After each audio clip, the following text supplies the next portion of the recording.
बचा ले मुझे, घूमे वो शेर तरह। शक्ति तू ऐसी दे दे मुझे, पाऊँ मैं उस पर फतह, पाऊँ मैं उस पर फतह। तेरी आराधना करते हैं हम सदा,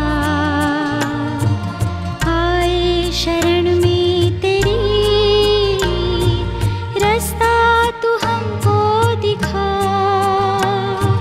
रास्ता तू हमको दिखा। तेरी आराधना।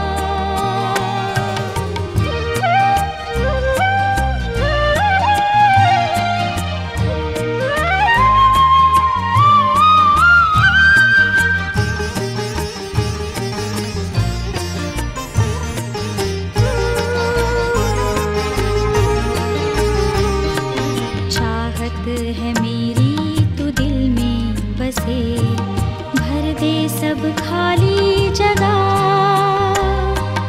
ऐसा ही मैं जीवन जीऊं, बन जाऊं तेरी तरह, बन जाऊं तेरी तरह। तेरी आराधना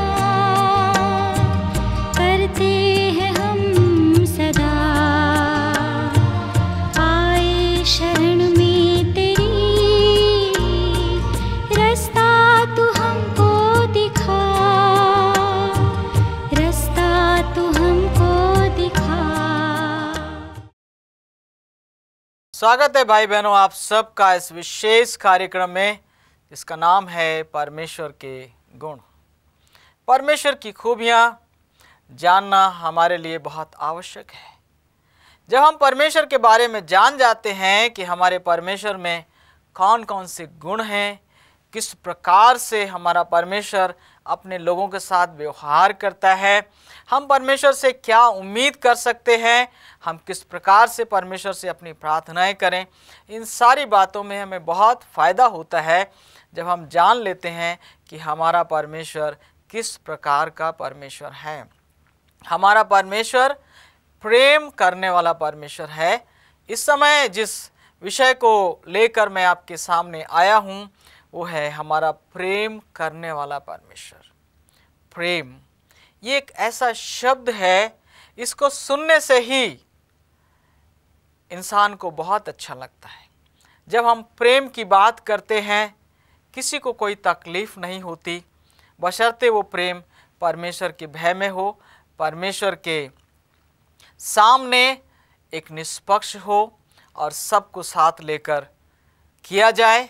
मेरे प्रियो, हर एक मनुष्य को, बल्कि हर एक पशु और पक्षी जीव जंतु को, हर एक को प्रेम की आवश्यकता होती है। जब हम अपने पशुओं के साथ प्रेम से व्यवहार करते हैं तो हमारे पशु जो हैं उनका हमारे प्रति बहुत ही अच्छा व्यवहार होता है, वो बहुत अच्छी तरह से हमारे साथ प्रतिक्रिया करते हैं। इसी प्रकार से यदि हम मनुष्यों के साथ प्रेम से पेश आएँ, अपने परिवार के लोगों के साथ हम प्रेम से पेश आएँ, प्रेम से व्यवहार करें, अपने बच्चों के साथ, अपने माता पिता के साथ, अपने पड़ोसियों के साथ, तो निश्चय मेरे प्रियो उन लोगों का जो व्यवहार है वो हमारे प्रति बहुत अच्छा हो जाता है। मनुष्य प्रेम के बदले में प्रेम करता है, लेकिन परमेश्वर प्रेम करता है, ये एक अनोखी बात है। इंसान के दिमाग में जिस प्रकार की तस्वीर बनी हुई है परमेश्वर की, वो एक बहुत ही निर्दयी परमेश्वर की तस्वीर बनी हुई है। मनुष्य सोचता है कि परमेश्वर तो एक जल्लाद है, वो देखता रहता है हम कहाँ कहाँ गलतियाँ करते हैं और वो लिखता रहता है, और जब हमारी गलतियाँ हो जाती हैं, हमसे पाप हो जाते हैं, तो मरने के बाद वो नरक की आग में हमें फेंक देता है और वहाँ पर इंसान हमेशा हमेशा तक जलता रहता है। मेरे प्रियो, ये बात सच नहीं है। हमारा परमेश्वर एक निर्दयी जल्लाद नहीं है। हमारा परमेश्वर प्रेम से भरा हुआ परमेश्वर है, वो प्रेम करने वाला परमेश्वर है, और किसी को भी वो मरने के बाद इसलिए कि उसने पाप किए हैं नरक की आग में नहीं फेंक देता है, बल्कि मरे हुओं को वो विश्राम देता है और न्याय के दिन तक वो अपनी कब्रों में सोते रहते हैं। और न्याय का दिन जब आएगा उस समय भी परमेश्वर उनसे प्रेम से व्यवहार करेगा। जिन्होंने पाप किए हैं वो परमेश्वर की संगति में नहीं रह सकते। जिन्होंने अपने पापों के ऊपर जय नहीं पाई है वो परमेश्वर की उपस्थिति में खड़े नहीं रह सकते, और इसलिए परमेश्वर उनको प्रेम से क्या करेगा, हमेशा के लिए समाप्त कर देगा।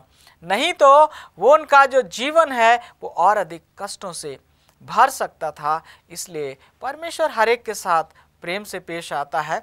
हम इसी बात को आज सीखने और समझने का प्रयास करेंगे कि वो हमारा प्रेम करने वाला परमेश्वर है। बाइबल में हम अब्राहम के बारे में पढ़ते हैं। परमेश्वर ने अब्राहम से प्रेम किया और उसको बुढ़ापे में एक पुत्र दिया, उसका नाम इसहाक है, हम जानते हैं। और इसहाक को परमेश्वर ने 2 बेटे दिए, एसाव और याकूब। बाइबल कहती है, अगर आप मेरे साथ मलाकी 1 अध्याय और 3 पद को पढ़ें तो वहाँ लिखा है, तो भी मैंने याकूब से प्रेम किया, परंतु एसाव को अप्रिय जानकर उसके पहाड़ों को उजाड़ डाला और उसकी पैतृक भूमि को जंगल के गीदड़ों का स्थान बना दिया। परमेश्वर कहता है मैंने याकूब से प्रेम किया। जी हाँ, याकूब का मतलब है धोखा देने वाला। एक धोखा देने वाले व्यक्ति को परमेश्वर ने प्रेम किया और उसको बहाल किया, उसको खुशहाल किया। क्यों? क्योंकि उसने अपनी गलतियों से पश्चाताप किया। जब एक बुरा इंसान अपने पापों से पश्चाताप करता है, परमेश्वर के निकट आता है, परमेश्वर उससे प्रेम करता है। याकूब ने धोखा देकर अपने भाई का आशीर्वाद तो प्राप्त कर लिया। याकूब ने धोखा देकर अपने भाई से पहलौठे का अधिकार तो प्राप्त कर लिया। लेकिन जब वो अपने माता पिता के घर से निकाला गया, अपने मामा लावान के घर जा रहा था, रास्ते में वीरान जगह में उसने पश्चाताप किया। उसने अपने पापों, अपनी गलतियों का एहसास किया कि मैंने ये सब कुछ गलत किया, और इसलिए परमेश्वर उस पर प्रकट हुआ। परमेश्वर ने उसको दर्शन दिया और उससे कहा, मैं तेरे पिता अब्राहम का परमेश्वर हूँ, इसहाक का परमेश्वर हूँ। मैं तेरे साथ रहूँगा, मैं तुझे संभालूंगा, मैं तेरी देखभाल करूँगा और फिर मैं तुझे इसी देश में ले आऊँगा। मेरे प्रियो, याकूब ने भी परमेश्वर से वाचा बांधी, प्रभु अगर आप मेरे साथ रहेंगे, मेरी देखभाल करेंगे, मेरी रक्षा करेंगे, मेरी सुरक्षा करेंगे, तो मैं जो कुछ भी कमाऊँगा उसका 10वांश आपको दूंगा, और ये जगह जहाँ पर मैं हूँ ये आपका भवन कहलाएगा, और मैं हमेशा आपका विश्वास योग्य दास बना रहूँगा। मेरे प्रियो, उसके बाद याकूब ने कभी किसी को धोखा नहीं दिया, उसके साथ धोखा हुआ, कभी उसने किसी को ठगा नहीं। लेकिन वो व्यक्ति जो खाली हाथ अपने मामा लाबान के घर गया था, एक भरपूर जीवन के साथ वहाँ से लौटा। परमेश्वर ने उसको पत्नी दी और हालात के अनुसार उसके साथ उसके पास 4 पत्नियां हो गईं, बेटी बेटियां परमेश्वर ने उसको दिए। और आज हम उसे याकूब के नाम से नहीं बल्कि इस्राएल के नाम से जानते हैं। परमेश्वर ने उसका जब चरित्र बदल दिया तो उसका नाम भी बदल दिया। वो अड़ंगा मानने वाला व्यक्ति इस्राएल हो गया, परमेश्वर का राजकुमार हो गया। वो परमेश्वर पर भी विजयी हो गया और मनुष्यों पर भी विजयी हो गया। बाइबल कहती है, परमेश्वर कहता है कि मैंने याकूब से प्रेम किया। जी हाँ, परमेश्वर एक अड़ंगा मानने वाले व्यक्ति से प्रेम कर सकता है तो वो आपसे भी प्रेम करता है। वो आपको भी गले लगाएगा, आपका जीवन कैसा ही क्यों ना हो। मैं आपको यही आश्वासन देना चाहता हूँ, कोई आपसे प्रेम करे ना करे, आपका परमेश्वर आपसे प्रेम करता है। कोई आपको चाहे या ना चाहे, परमेश्वर आपको चाहता है। दुनिया में जो लोग एक दूसरे से प्रेम करते हैं वो प्रेम बड़ी शर्तों पर आधारित होता है।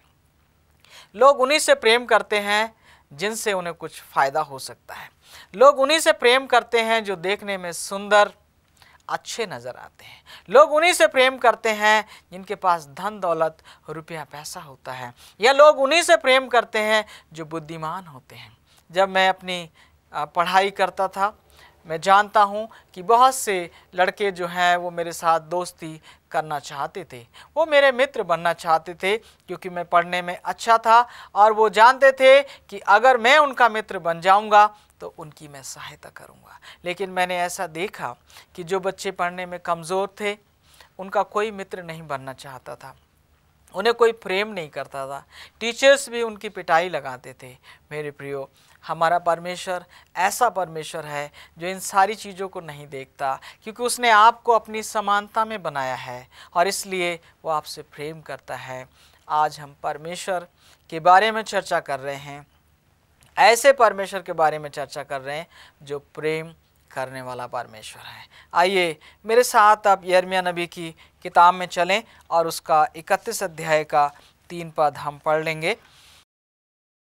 लिखा है, यहोवा ने मुझे दूर से दर्शन देकर कहा, मैं तुझसे सदा प्रेम रखता आया हूँ, इस कारण मैंने तुझ पर अपनी करुणा बनाए रखी है। बाइबल कहती है कि परमेश्वर बता रहा है कि मैंने सनातन प्रेम से तुझे प्रेम किया है। सनातन प्रेम, ऐसा प्रेम जो कभी ख़त्म ना हो। परमेश्वर का प्रेम जो है वो परमेश्वर के समान है। जिस प्रकार से परमेश्वर प्रेमी है और सनातन है, उसी प्रकार से परमेश्वर का प्रेम जो है वो सनातन है। परमेश्वर का प्रेम कभी बदलता नहीं। ऐसा नहीं कि जब हम कुछ अच्छा करते हैं तो परमेश्वर हमसे प्रेम करता है और जब हम बुरा करते हैं तो परमेश्वर हमसे घृणा करता है, नफरत करता है। बाइबल इस बात को नहीं बताती। मेरे प्रियो, परमेश्वर उन्हीं से घृणा करता है जो परमेश्वर से घृणा करते हैं, जो परमेश्वर से बगावत करते हैं, जो परमेश्वर के लोगों को सताते हैं, उन पर अत्याचार करते हैं। परमेश्वर उन्हीं से घृणा करता है, लेकिन किसी पापी से परमेश्वर घृणा नहीं करता। इस संसार में आप देखिए तो आप पाएंगे कि मनुष्य जो है वो पाप से तो मोहब्बत रखता है, लेकिन पापियों से नफरत करता है। लेकिन आपका परमेश्वर, बाइबल का परमेश्वर, सृष्टिकर्ता परमेश्वर पापियों से प्रेम करता है और पापों से घृणा करता है, नफरत करता है। बाइबल बताती है, हमने अभी देखा और पढ़ा कि हमारा परमेश्वर जो है वो सनातन प्रेम से अपने लोगों को प्रेम करता है। ऐसा प्रेम जो कभी कम ना हो, ऐसा प्रेम जो कभी ख़त्म ना हो, ऐसा प्रेम है हमारे परमेश्वर का। मेरे साथ आप बाइबल में चलिए और यूहन्ना 3 अध्याय और उसका 16 पद जो है वो हम पढ़ना चाहेंगे। यूहन्ना 3:16, इस आयत को हम सभी जानते हैं। वहाँ लिखा है, क्योंकि परमेश्वर ने जगत से ऐसा प्रेम रखा कि उसने अपना इकलौता पुत्र दे दिया, ताकि जो कोई उस पर विश्वास करे वो नष्ट ना हो परंतु अनंत जीवन पाए। परमेश्वर ने जगत से, सारे संसार से ऐसा प्रेम रखा, अनुपम प्रेम। इससे बड़ा प्रेम किसका हो सकता है कि एक पापी संसार को, एक भ्रष्ट संसार को, एक बगावती संसार को बचाने के लिए उसने अपना इकलौता पुत्र दे दिया। जी हाँ, प्रेम देता है, प्रेम छीनता नहीं, प्रेम लूटता नहीं, प्रेम अत्याचार नहीं करता, प्रेम मांग नहीं करता, बल्कि प्रेम देता है। बाइबल बताती है कि परमेश्वर ने, सर्वशक्तिमान परमेश्वर ने, सर्वोच्च परमेश्वर ने, प्रेमी परमेश्वर ने अपना प्रेम दिखाने के लिए, मनुष्य जाति को बचाने के लिए अपना इकलौता बेटा दे दिया, ताकि वो इस संसार में आए, परमेश्वर का मेमना बनकर जिए और सही समय पर हम तमाम के पापों को, तमाम मानव जाति के पापों को अपने ऊपर लेकर कुर्बान हो जाए, शहीद हो जाए, बलि हो जाए, ताकि मैं और आप बच जाएं। परमेश्वर ने संसार से प्रेम किया। हमारा परमेश्वर प्रेम करने वाला परमेश्वर है। हमारा परमेश्वर तरस से भरा हुआ परमेश्वर है। आज आपकी क्या समस्या है? आज आप अपने जीवन को कहाँ पाते हैं? शायद आपका परिवार आपसे प्रेम नहीं करता क्योंकि आप लोगों के लिए काम नहीं कर पा रहे हैं। जब आप काम करते हैं, जब आप पैसे कमा के लाते हैं, लोग आपसे प्रेम करते हैं। जब आप लोगों को कुछ देते हैं, लोग आपसे प्रेम करते हैं। लेकिन जब आप ऐसा नहीं कर पाते, जब आप अपने लोगों के लिए कुछ दे नहीं पाते, तो लोगों का जो प्रेम है वो समाप्त हो जाता है, वो ख़त्म हो जाता है। मेरे प्रियो, बाइबल हमें बताती है कि परमेश्वर प्रेम करता है और उसने पापियों से, विद्रोही मानव जाति से प्रेम किया। जब आदम और हवा ने पाप किया, परमेश्वर की ओर अपनी पीठ फेर ली और अपने लिए अंजीर के पत्तों के अंगरखे बनाने की कोशिश की, परमेश्वर से छिप गए। ऐसे में परमेश्वर उनको खोजता हुआ आया और कहा, आदम तू कहाँ है?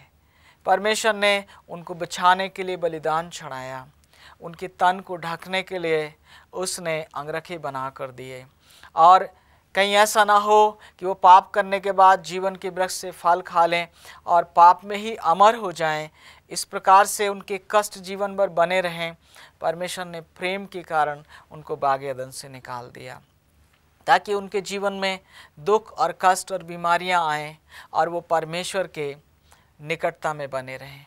कई बार हमारे लोग सवाल करते हैं, हम तो परमेश्वर से प्रेम करते हैं, हम तो चर्च में जाते हैं, उसकी आराधना करते हैं, दशमांश देते हैं, बुराई से दूर रहते, फिर हमारे जीवन में कष्ट और बीमारियां क्यों आती हैं? मेरे प्रियो, ये भी परमेश्वर का प्रेम है कि कहीं ऐसा ना हो कि एक खुशहाल जीवन के कारण हम परमेश्वर से दूर चले जाएं, परमेश्वर को भूल जाएं। परमेश्वर हमारे जीवन में दुख और बीमारियां आने देता है ताकि हम उसकी निकटता में रहें, हम उसे पुकारें और परमेश्वर अपना प्रेम हमारे ऊपर और अधिकाई के साथ प्रकट कर सके, और इस प्रकार से हम परमेश्वर के प्रेम में, अनुग्रह में और उसके बातचीत में बढ़ सकें। इस प्रकार से हम देख सकते हैं कि यहाँ तक जो बीमारी और परेशानियाँ, जो दिक्कतें परमेश्वर हमारे जीवन में आने देता है, उनका भी एक ही उद्देश्य होता है कि हम परमेश्वर को खोजें, परमेश्वर के निकट रहें, परमेश्वर पर निर्भर रहें, ताकि इस संसार में परमेश्वर की इच्छा के अनुसार अपना जीवन बिताते हुए हम अपने आप को आने वाले संसार के लिए, स्वर्गीय संसार के लिए तैयार कर सकें। परमेश्वर हमसे प्रेम करता है, परमेश्वर आपसे प्रेम करता है। इस समय यही संदेश है जो परमेश्वर हमें और आप सबको देना चाहता है, क्योंकि वो आपसे प्रेम करता है, आपको गले लगाना चाहता है, आपको आशीषित करना चाहता है, यदि आप उसके प्रेम का सकारात्मक प्रत्युत्तर देंगे तो। मेरे साथ आप बाइबल में चलें, हम यूहन्ना 15 अध्याय उसका 13 पद पढ़ लेंगे। यूहन्ना 15 अध्याय और उसका 13 पद लिखा है, इससे बड़ा प्रेम किसी का नहीं कि कोई अपने मित्रों के लिए अपना प्राण दे। यीशु मसीह कह रहा है, ये परमेश्वर का प्रेम है, ये मेरा प्रेम है। यीशु मसीह का प्रेम है कि इससे बड़ा प्रेम किसी का नहीं कि कोई अपने मित्रों के लिए अपना प्राण दे। जी हाँ, जब मनुष्य ने, मानव जाति ने पाप किया, परमेश्वर से दूर चले गए, परमेश्वर ने उनको बताया था कि इस वर्जित पेड़ के फल को मत खाना, जिस दिन तुम इसके पेड़ के फल को खाओगे तुम निश्चय मर जाओगे। लेकिन जब आदम हवा ने पाप किया, परमेश्वर ने तरस की खातिर, प्रेम की खातिर उनके पाप का बोझ अपने बेटे यीशु मसीह के ऊपर लाद दिया। और यीशु मसीह ने कहा, इससे बड़ा प्रेम किसी का नहीं। एक बात तो ये है कि वो पापियों को अपना मित्र कहता है, और दूसरा, उनकी खातिर वो अपना प्राण देता है, अपनी जान को कुर्बान करता है। मेरे प्रियो, एक पवित्र आदम ने, पवित्र हव्वा ने पाप किया था, तो उनके पाप का जो प्रायश्चित है एक पवित्र मनुष्य के लहू के द्वारा ही हो सकता है। आदम हव्वा अपने लिए नहीं मर सकते थे, कोई जानवर उनके लिए नहीं मर सकता था। मेमना बलिदान किया गया ताकि उन्हें हमेशा याद रहे कि उनका पाप जो है वो मेमना के ऊपर डाल दिया जाता है। और जब यीशु मसीह इस दुनिया में आया तो यूहन्ना ने उसका परिचय कराया। देखो परमेश्वर का मेमना जो जगत के पापों को उठा ले जाता है। यीशु मसीह हमसे प्रेम करता है और इसलिए उसने हमारे पापों को अपने ऊपर ले लिया। आज के बाद कभी आप निराश और उदास ना हो, परेशान और विचलित ना हो। परमेश्वर आपसे प्रेम करता है। परमेश्वर का पुत्र यीशु मसीह आपसे प्रेम करता है और वो स्वर्ग में गया है कि आपके रहने के लिए एक सुंदर घर तैयार करे और फिर आपको लेने के लिए आएगा। परमेश्वर आपसे प्रेम करता है। परमेश्वर आपको पसंद करता है क्योंकि उसने आपको अपनी समानता में बनाया है। मेरे साथ बाइबल की एक और आयत पढ़ें आप। रोमियो 5 अध्याय में हम चलेंगे और उसका 6 पद देखेंगे। लिखा है, क्योंकि जब हम निर्बल ही थे तो मसीह ठीक समय पर भक्तिहीनों के लिए मरा। मेरे प्रियो, लोग बड़े बड़े लोगों से प्रेम करते हैं, उनके लिए कुर्बान हो जाते हैं। जब इंदिरा गांधी को गोली मारी गई तो बहुत से लोग मर गए, गम में मर गए। लेकिन बाइबल यहाँ बताती है कि यीशु मसीह भक्तहीनों के लिए मरा। जब हम पापी ही थे, जब हम खोए हुए ही थे, जब हम विद्रोही थे, तो परमेश्वर ने हमसे प्रेम किया।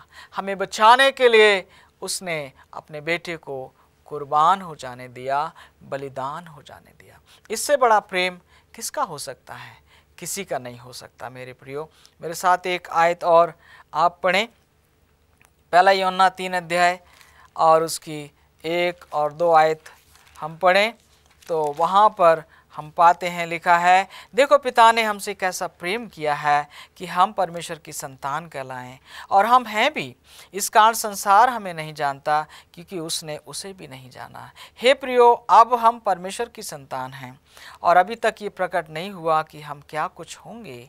इतना जानते हैं कि जब वो प्रकट होगा तो हम उसके समान होंगे, क्योंकि उसको वैसा ही देखेंगे जैसा वो है। मेरे प्रियो, बाइबल कहती है उसने हमसे इतना प्रेम किया कि हम उसकी संतान कहलाएं, और जब वो आएगा तो हम उसके समान होंगे। यूहन्ना कहता है और हमें क्या कुछ मिलने वाला है हम नहीं जानते। परमेश्वर आपसे प्रेम करता है और यीशु मसीह एक आज्ञा देता है अपने लोगों को। वो कहता मैं तुम्हें नई आज्ञा देता हूँ कि जैसा मैंने तुमसे प्रेम किया वैसा ही तुम भी दूसरों से प्रेम करो। अगर आप विश्वास करते हैं कि परमेश्वर आपसे प्रेम करता है तो आप अपने भाइयों से, अपनी बहनों से, परमेश्वर की संतानों से जो आपके चारों तरफ पाई जाती हैं, चाहे वो परमेश्वर को जानती हों या ना जानती हों, निश्चय आप उन्हें प्रेम करेंगे। आपसे प्रेम किया गया है ताकि आप दूसरों से प्रेम करें, और यदि हम सारे लोग ऐसा ही करें तो ये संसार जो है स्वर्ग बन जाएगा। कोई किसी से नफरत नहीं करेगा। हमारा परमेश्वर जो है वो हमसे प्रेम करता है और हमारे पापों को इसलिए वो बार बार क्षमा करता है। जब भी हम उसके पास आते और कहते प्रभु हमने पाप किया, हमें माफ़ कर, हमें क्षमा कर, तो वो हमें क्षमा करता है। और आज यीशु मसीह ये नई आज्ञा आपको देता है कि तुम आपस में प्रेम करो। जैसा मैंने तुमसे प्रेम किया वैसा ही तुम दूसरों से प्रेम करो। मेरे प्रियो, हम दूसरों से प्रेम करें।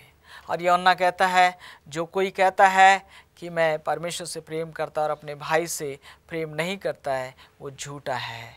हम झूठे ना बने, अपने भाइयों से प्रेम करते हुए ये प्रकट करें कि हम परमेश्वर से भी प्रेम करते हैं और परमेश्वर ने हमसे जो प्रेम किया है उसे हम स्वीकार करते हैं। परमेश्वर आपसे प्रेम करता है। इस बात से आनंदित और मगन होइए। इस बात से आपकी हिम्मत बढ़े और आपके अंदर एक उत्साह का संचार हो कि परमेश्वर आपसे प्रेम करता है। परमेश्वर करे कि इस संदेश से आप सबको बड़ी आशीष मिले, आपके जीवन में बदलाव आए। मैं आपके लिए प्रार्थना करना चाहता हूँ। मेरे साथ अपने सरों को झुकाएं। स्वर्गीय पिता, मैं आपको धन्यवाद देता हूँ इस सुंदर समय के लिए। आपके बेटे बेटियों से आपने बातचीत की है प्रभु। मैं प्रार्थना करता हूँ आप इन्हें आशीष दें और इन्हें संभालें, इनके घरों में खुशहाली दें और अपने प्रेम को इनके जीवनों में प्रकट करें, इनकी मदद करें कि आपके प्रेम को स्वीकार करके ये अपने पापों से पश्चाताप कर सकें और एक नया मनुष्य बनकर ये अपने भाई बहनों से प्रेम कर सकें। इनके घरों में, जीवनों में खुशहाली और आनंद दें और स्वर्गीय राज्य के लिए तैयार करें। धन्यवाद के साथ इस विनती को आपके पुत्र अपने उद्धारकर्ता प्रभु यीशु के नाम से मांगता हूँ, आमीन। भाई बहनों, उम्मीद करता हूँ संदेश से आपको आशीष मिली होगी। यदि आप इस विषय पर और अधिक जानकारी चाहते हैं, आप चाहते हैं हम आपके लिए प्रार्थना करें, अपने प्रार्थना निवेदन भेजिए, पता दिया गया है। प्रभु आप सबको आशीष दें।